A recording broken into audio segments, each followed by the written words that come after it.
Welcome to Danish-InfoNews TV, your Danish English special report. This is a Danish-InfoNews TV special report on digital safety. Tonight we bring you a special report on a topic parent, guardian, and citizen needs to understand: the digital safety of children and teenagers.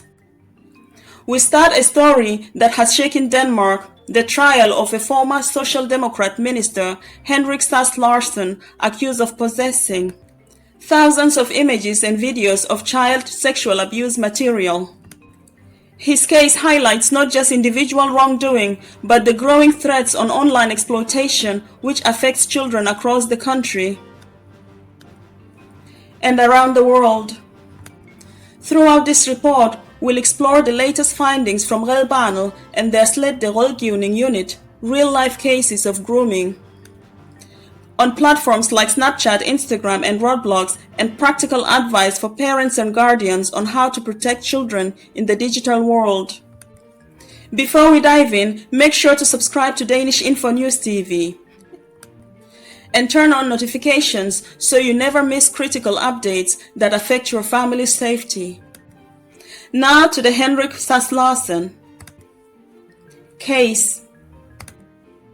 Henrik Sass Larsen, a former minister and permanent member of the Social Democrats, is facing charges of possessing over 6,000 images and more than 2,000 videos files containing child sexual abuse material. Additionally, authorities discovered a childlike doll designed for sexual purposes during a search of his electronic devices in 2023 and 2024. Sass Larsen, who served as Denmark's Minister of Business Affairs and Growth from 2013 to 2015, has pleaded not guilty. He claims that the images were part of his search for videos of himself as a child, asserting that he was victim of abuse and was attempting to identify himself and potential perpetrators. Regarding the doll, he contends it was an accidental gift. His defense attorney, Beware1, argues that mere possession of such material is not sufficient for a conviction, emphasizing the need for evidence showing intent to use the materials criminally. If convicted, Sass Larsen could face up to 1 year in prison for each charge. Now we look at the public reaction and legal proceedings. The trial has generated significant media attention, with Sass Larsen appearing in court visibly distressed. Reports indicate that he struggled to maintain composure during proceedings. The verdict in the case has been delayed until September 1st following extended questioning of police officers, which prevented the completion of proceedings as initially scheduled.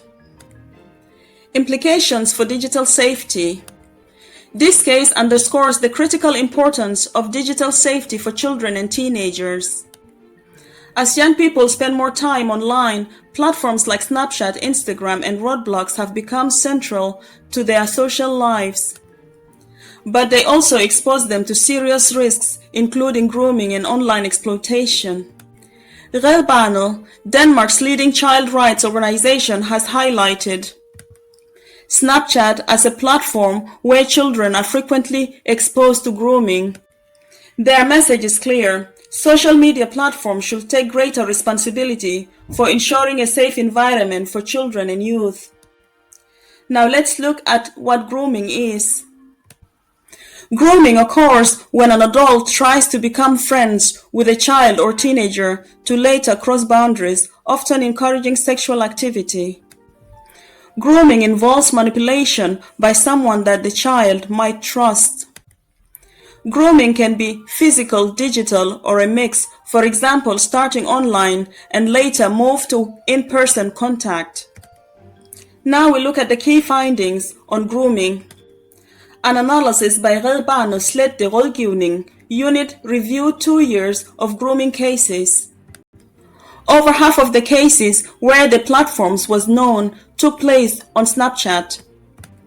Groomers often move conversations from one platform to another, for example, Snapchat to Telegram. Other platforms also appear in grooming cases are Discord, Instagram, Roblox, and Fortnite. Boys and girls are affected differently. It's important to note that grooming can create conflict between children and parents or guardians. Let's take a look at some examples from some cases. On the first case, an 11-year-old girl is contacted by her adult handball coach on Snapchat. He sends pictures of himself and messages suggesting in-person meetings. Second case, an 11-year-old chats with a man in his 40s on Snapchat, exchanging nude pictures. She hides it from her father and experiences physical symptoms like stomach aches and nausea. A third case, a 13-year-old girl meets a man posing as a peer on Roblox. He later sends sexualized videos and messages on a private app. She has not sent intimate images but feels emotionally attached.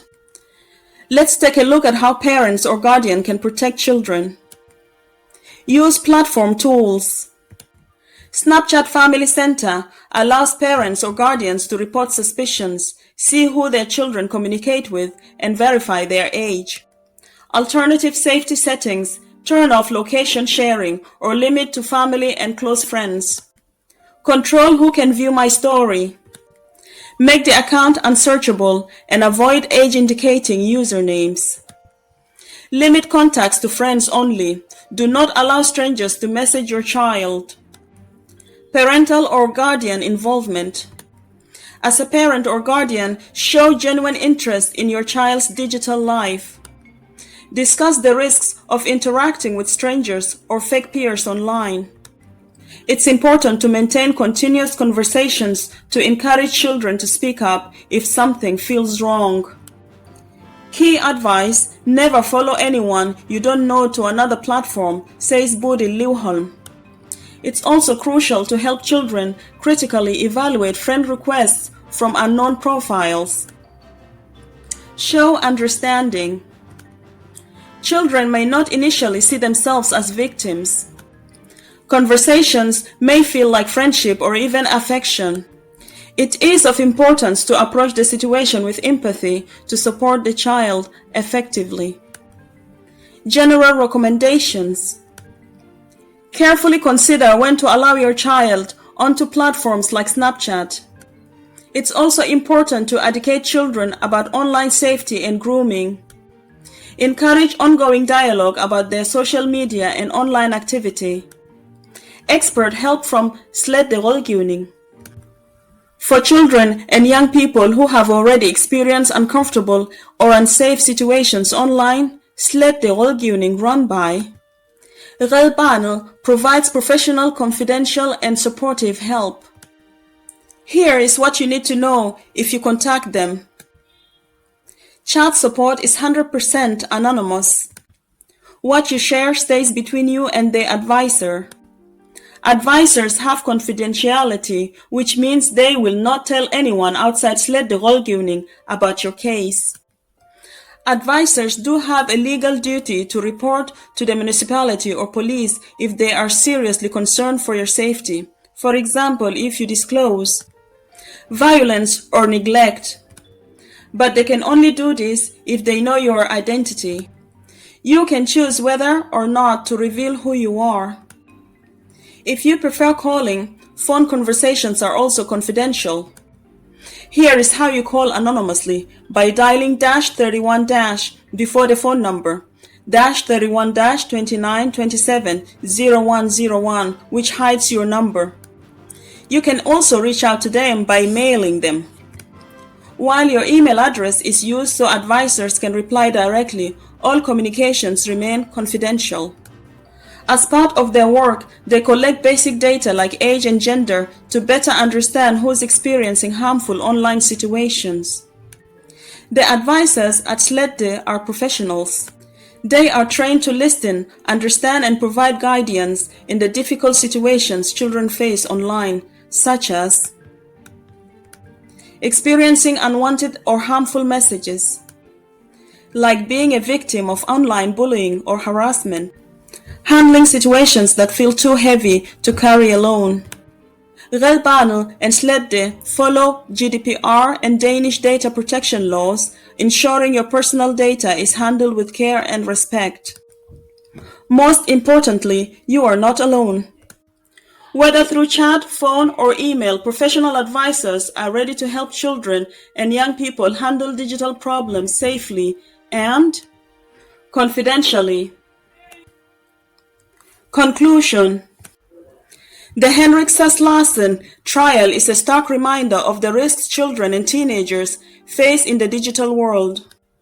It underscores the importance of vigilance, awareness, and active participation from parents, guardians, schools, and the platforms themselves in protecting young people from online exploitation. At Danish-InfoNews TV, we thank Red Barnet and DR for their expertise and support in bringing these findings and guidance to light. For more guidance, viewers can reach out to organizations like Red Barnet, SletDet Rådgivningen, which provide expert advice for keeping children safe online. If you found this report helpful, please subscribe to Danish-InfoNews TV and turn on notifications so you never miss a story that matters. From all of us here, thank you for watching, and remember, staying informed is the first step to keeping our children safe in the digital age.